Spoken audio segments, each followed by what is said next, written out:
Today we're going to be talking about area of triangles and trapezoids.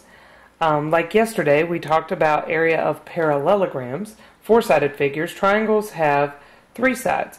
What's interesting about them is that if you take two triangles and two identical triangles and put them together, they will always make a parallelogram, which is actually the origin for our formula for the area of a triangle. Because two triangles go together to make one parallelogram, the area of a triangle is therefore 1/2 base times height.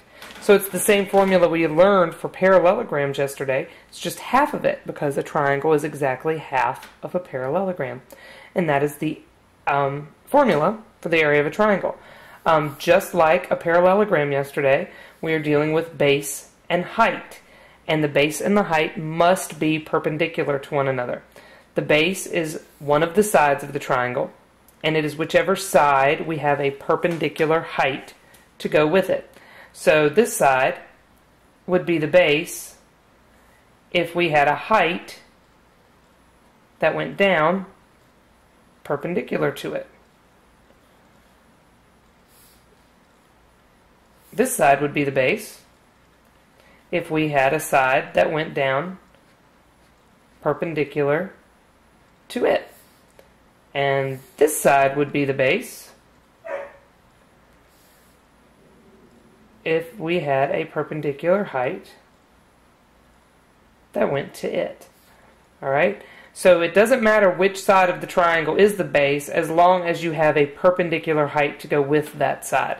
So you can twist the triangles any way you want to, but we have to have a base and a height that are perpendicular to one another, that make that 90-degree angle. Now, just like with parallelograms, there's a couple of special ones that you always want to watch out for. The big one being a right triangle. Just like rectangles and squares, because we have that 90-degree right angle, the two sides actually end up being the base and the height. Normally the height has to be something other than a side, but when we have this perpendicular corner in the right triangle, then that means that two sides become the base and the height. And it doesn't actually matter which one is the base and which one is the height, because they're perpendicular to one another. So right triangles, the base and the height are two sides. Sometimes with large obtuse triangles like this one, the height won't actually be inside of the triangle. If we're going to use this side as a base, then that means the height for it is going to have to be out here, because we have to go perpendicular from the opposite vertex to this side, and the only way to do that is to be outside of the triangle. So you can have a height for a triangle, just like we could with a parallelogram, where the height is outside of the shape. Now, trapezoids. Finishing up our four-sided shapes. Yesterday we did all the parallelograms, but we didn't really talk about trapezoids. They're different than the parallelograms because they only have one pair of parallel sides. So these two sides are parallel, but these two sides are not. And so that makes a big difference. However, the formula for a trapezoid is very similar to a triangle. A triangle was 1/2 base times height. The interesting thing about a trapezoid is a trapezoid always has two bases. It has two bases because the two lines that are parallel to one another. It is important to note that the bases are always the parallel lines. Now that could be sideways. The two parallel lines could be going sideways, but they have to be the parallel lines. We usually refer to one as base 1, B1, and the other as base 2, B sub 2. And those numbers are small and written beneath subscripts. And so the area for a trapezoid, the formula for the area of a trapezoid, is always 1/2 base 1 plus base 2 times the height. So it's very similar to a triangle because it's still this idea of 1/2 base times height. It's just we have two bases. So we need to add the two bases before we can multiply them times the height. And this area formula will work for all trapezoids. Just like triangles and just like parallelograms, in order to use the formula, we have to have a height that is perpendicular to the bases, to both of the bases. Since we have two bases, we have to have a height that is perpendicular, and it does actually need to be perpendicular to both. The cool thing is, if it's perpendicular to one, it is always perpendicular to the other, so it may not necessarily be marked in both places, but it has to be a perpendicular height. If it is not perpendicular, it is not the height. So a lot of times students want to use the sides of the trapezoid over here, but unless the side is perpendicular, which can happen, you cannot use it as a height. You have to have a perpendicular height.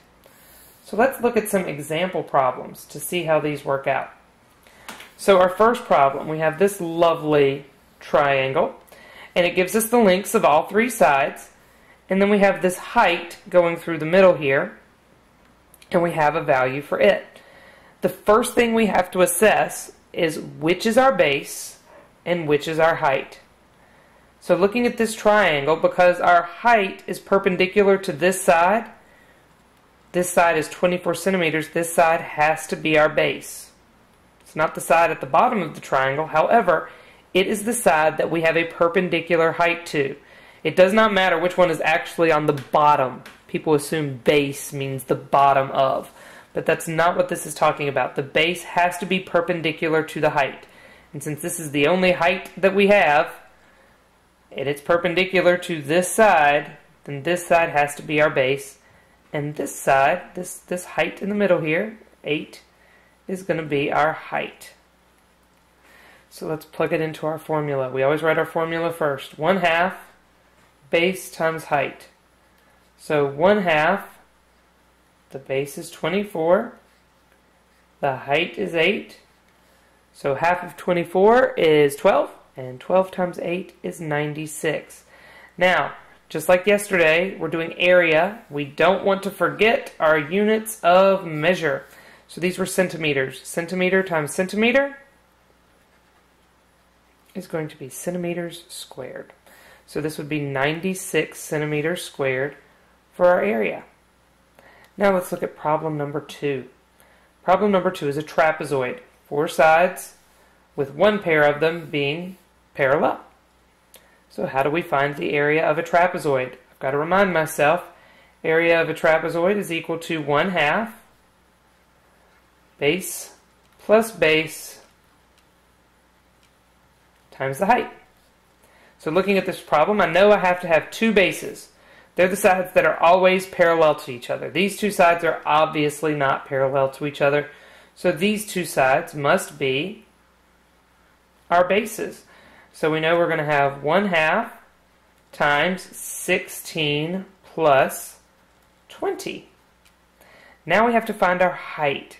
And remember, we said height has to be perpendicular. Well, this side of the trapezoid over here is perpendicular to both of the bases. Sometimes, with trapezoids, you can have a side be the height. But a side can only ever be the height if it is perpendicular to both of the bases. If it is not perpendicular to both of the bases, then we cannot use it as our height. But in this problem, we can. So we're going to say times 10. Alright, 16 plus 20 is 36. Half of 36 is 18. And 18 times 10 is 180. Again, we're doing units of measure, area. So these were meters. When we added them together, they were still meters. And meters times meters is meters squared.